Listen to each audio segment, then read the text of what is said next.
Good morning everyone, so we're back here at our favourite new breakfast spot called Veda or Vita, I don't know. Mark and I have been on a health train for about 3 days now, so pretty excited just to keep eating here. How good does a good cup of coffee look?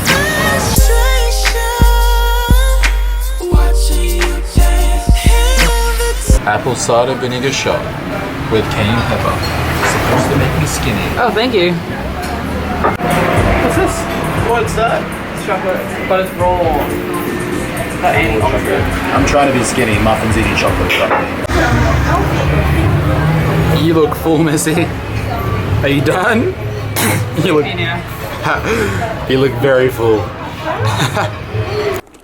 Alright, so I haven't forgotten. I promised you guys a hotel tour, so here it is. She got someone that she sees late night, I know this. I'm just trying to take that position from her. We've been talking on the low, I know one day you'll notice. I think I found her, she's so astounding. Alright, so the reality at the moment, it's just a dirty hotel room. But it's got everything you need. It's got a bed, it's got a flat screen, it's got air conditioning, and right outside the door is a pool. See right there guys, there's a pool. So not bad at all for $18 a night. Alright, so being a Sunday, the gym is closed. So we want to do a home workout. So I'm on YouTube looking up some sort of push-ups workout or something, because we need to make sure we exercise today. As you can see, Muffin's really motivated to do the home workout. No, I want chocolate. You had chocolate already. This is what motivation looks like, guys. This guy looks like he knows what he's talking about. Make me look like you. This guy's doing like 3 to 4 warm-up sets of push-ups. That's the whole workout for us, I think. Alright, we're gonna be trying this stuff today, guys. Get on the floor, it's exercise time. Let's do it. Let's do it. Let's do it. No. I think I have a headache for being so lazy today. You don't have a headache. It's time to work out. Let's work out. Your health train sucks. It hasn't even left the station yet.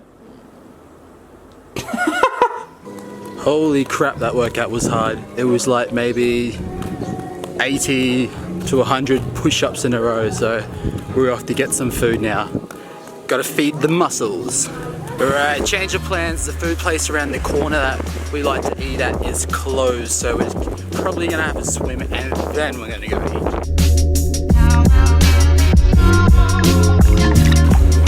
eat. So we have about, what is it? Sunday, Monday, Tuesday. We have 2 days left after today. So we have 2 days left after today in Bali, and then we're heading off to the next country. Just to build the suspense, I'm not going to tell you where the next country is, but what I will tell you is that this country is still in Southeast Asia. We're doing a whole loop, and it's very famous for food. Once we get there though, I don't know much about the place, so I might put out a status and see if you guys have any tips for the country that we're going to be in, because we don't really know what to do. We know there's jungles, we know there's a big mountain, and a lot of food. So, yeah, 2 days left. I just realized. Alright guys, so to finish today's vlog, I promised everyone a day in the life, but what I'm going to do is sort of do a bit of a day in the life, but also show you guys top 3 of the 5 tips that both Muffin and I have learned since being in Bali. For the first tip, I'm going to cover probably the 2 most common things that you need to know when traveling anywhere, and that's food and accommodation. Absolute number 1 tip, and the number 1 thing to remember is that local food is cheaper.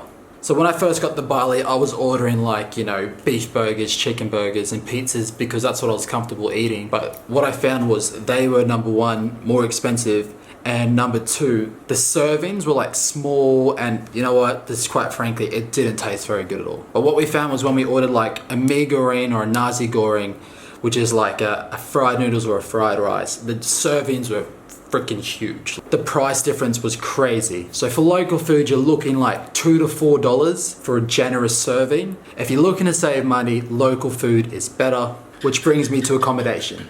Along the same path, like hotels and stuff, I'm sure they're really comfortable for us as Westerners to want to stay in. But what we found, the best places we've stayed at, either a villa or a homestay. So when we were in Ubud, we stayed at a homestay, which was $19 a night. We stayed there for a week, and what was good about it is that they actually served you breakfast the next day. There was internet, there was a shower, there was air conditioning. It had everything you wanted, except it was super cheap, and it was a free breakfast. Like, sure, the hotels, they might have a nicer shower or something, but really, if you're looking for your best bang for your buck, homestays or villas are definitely what we've found to be much better and much nicer. And a little side tip is that the hotels, we've stayed at maybe 2 really big hotels. The internet at those hotels sucked. So I know you don't want to be on your phone all the time or on the internet, but you know, because you might not have a SIM card and you want to use Wi-Fi, it's pretty important to have fast Wi-Fi if you want to stay connected to your friends and family at home. So every place that we've stayed at that's a little bit smaller has been a million times better for internet. So another thing about Bali is where to stay. If you haven't ever been here, look, Bali is gonna smack you in the face when you first get here. There are like hustlers on every corner. There's people yelling at you, like if you want a taxi, they're literally going, taxi, taxi, like right at your face. And you're like, no dude, I don't need a taxi. Kuta and Lagin and Seminyak are great for partying, shopping and beaches. But if you haven't been here before, it can definitely be in your face. So I recommend going to Ubud, which is still pretty busy, but you know, it's probably good just to get your toes in the water and just to get a little bit comfortable, or staying at CANGGU, which is right where we are now, which is probably only 40 minutes from Kuta. But you know what? I've been here for like a week now and not one person has asked me if I want a taxi. So it's freaking awesome.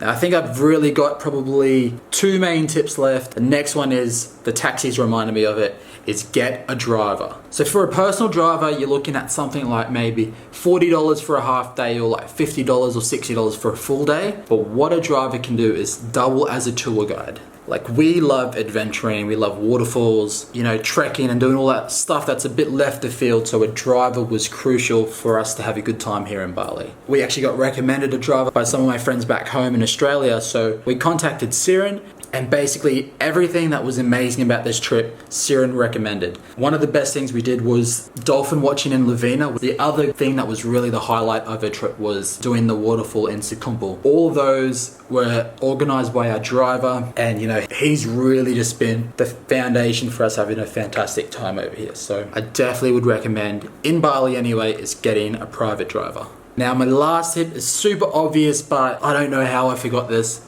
I didn't forget it, but I kind of forgot it, is to remember to drink bottled water. If you've ever heard about Bali belly, getting diarrhea and getting stomach cramps, it's definitely real. Muffin and I have been pretty good actually. We mostly escaped it, but just one day I forgot about the whole water thing, and I was in the shower and I was just brushing my teeth. That alone was enough to make me sick. And I mean legit sick. Like, just from brushing my teeth, I was up the next morning super early at like 2 or 3 a.m. and I had stomach cramps. So I had to go to the toilet like 6 times and it was disgusting. So just remember, I know everyone knows this, but drink bottled water. And actually, like, you know what? I just remembered one more tip and I have to tell you guys, do not change your money in Australia or wherever you are. Change your money when you get here, because you're gonna get a much better rate. So we changed like $1,000 in Australia, and I think we got, I don't know, maybe 8.5 million. We had another $1,000 in Australian money, so we changed that when we got here. We got like basically 10 million for that. So I know it sounds obvious, as soon as you get here, your money is more valuable if you change it in this country. But yeah, that's pretty much it. We are only here until Tuesday, so we're almost out of this country. So the next vlog, you will probably see us traveling. So I've loved Bali, I loved every minute of it, but it's time to move on, and we're super excited for our next adventure. But yeah, once again, thanks for watching. If you found this video helpful, make sure you give it a thumbs up, and I will see you on the next vlog. Ah!